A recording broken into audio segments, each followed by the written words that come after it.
그리고 신실하라. 하나님의 이 말씀은 참되고 진리니까 이 말씀에 신실하게 반응하고 이 말씀을 지키는 것과 이 말씀의 참됨을 선포하는 것이 중요한 것에 대한 이야기를 하고 있습니다. 그리고 요한이 어떤 그 천사에게 절하를 하고 있을 때 경배의 대상 나에게 하지 마라. 경배의 대상 오직 하나님이다 라고 이야기하면서 결국은 이스라엘 교회가 그 로마의 교회가 어려움을 겪고 있던 뭡니까 그 신사참배가 아니고 갑자기 왜 이렇게 생각이 나지? 하여튼 그 뭐 우상 숭배죠. 왕들에 대한 왕을 신격화하는 어떤 그 부분들에 대한 부분들을 다시 한번 강조하면서 교회가 오직 섬기고 경배해야 될 분은 하나님인 것에 대해서 다시 한번 강조하고 있죠. 그리고 마라나타 아멘 오시옵소서 예수님이라고 이야기하는데 결국은 주님께서 오셔서 왕권을 가지고 오셔서 그 심판과 구속의 온전함을 더해줄 그때를 바라보면서 교회가 살아가라라고 하는 그 부분으로서 마라나타가 쏘십시오 예수님이라고 하는 부분인데 결국은 로마 교회도 그랬겠지만 오늘날 교회도 동일한 그 마음으로 우리가 그 생각들을 가지면서 그리스도의 온전한 심판과 구속주로 오셔서 온전한 교회 회복을 이루실 그때를 바라보면서 묵묵하게 우리가 걸어가야 되겠죠. 특별하게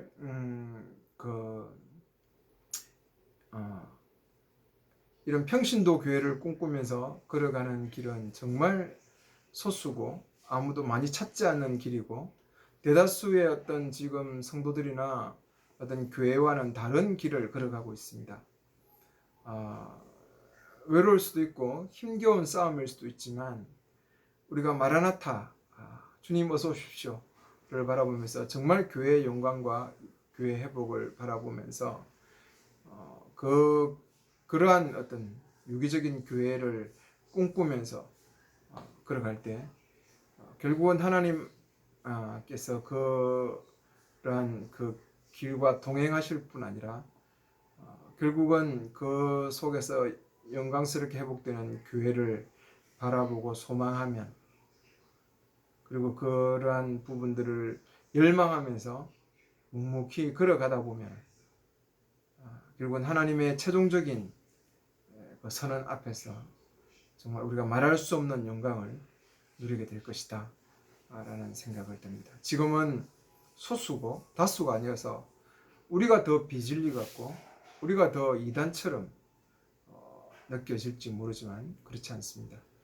정말 성경을 바르게 보고 그 진리의 말씀을 수호하고 걸어갔던 사람들은 소수였다는 사실들을 여러분 꼭 잊지 말고 성경에도 그러지 않습니까?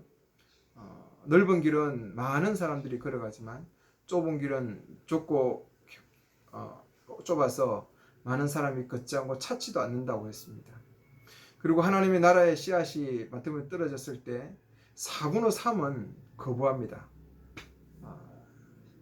그렇지만 4분의 1만이 그 열매가 떨어져서 60배, 100배, 30배, 60배, 100배의 그 열매를 맺는다는 사실을 바라보면서 하나님의 나라의 복음을 많은 사람들은 좋아하지 않습니다. 좋아하지 않고 또 그 말씀을 붙잡고 살아가지도 않습니다. 제가 목사라는 이 꿈이었지 않습니까? 그리고 목사라는 길을 걸어왔고 저는 그때 정말 나름대로 열심이었고 하나님을 위해서 일한다고 생각했습니다. 그리고 정말 진심이었고 새벽마다 기도하면서 하나님 앞에 눈물도 많이 흘렸고 그리고 하나님의 교회 회복을 꿈꾸기도 많이 했습니다. 그런데 저는 하나님을 위해서 열심히 했던 그 열심이 오히려 하나님의 나라를 이루어가는 하나님의 교회과는 다른 방향으로 흘러가고 있었다는 그 사실에 저는 충격을 받았습니다. 지금도 엄청나게 그 충격을 받았고 과연 내가 하나님을 위한다라고 하는 부분들이 이렇게 하나님의 길과 반대되었던 길인가에 대한 나름대로의 충격을 받고 있습니다. 하나님의 오래 참으심이 있지 않았다면 정말 참 저는 그것이 진리인 줄 알고 최선을 다해서 살아왔을 것입니다. 그러나 그것이 얼마나 잘못된 길인지를 지금은 깨닫고 있습니다. 여러분이 지금 하나님을 위해서 여러분이 사랑한다 말하고 열심을 가지고 있는 것은 좀 진심이라고 생각합니다. 저는 그것이 틀렸다고 말하고 싶지 않아요. 그러나 그 진심이 하나님의 계획과 반대로 가고 있을 수 있습니다.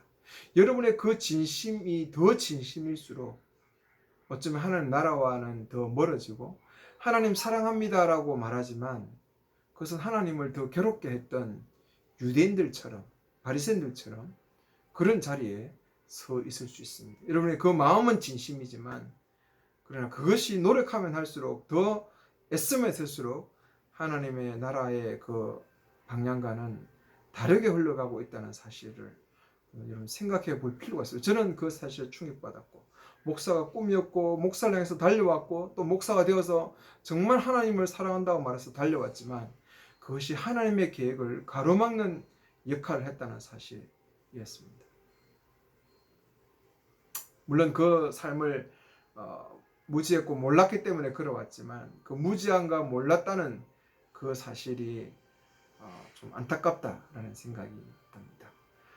계시록에 대한 어떤 마지막 총평을 다음에 한번 더 하고 이 계시록의 내용들은 끝을 내고 또 계속해서 성경들을 나누면서 우리가 지금까지 잘못 알고 이해하고 있는 부분들을 계속해서 나누도록 하겠습니다. 감사합니다.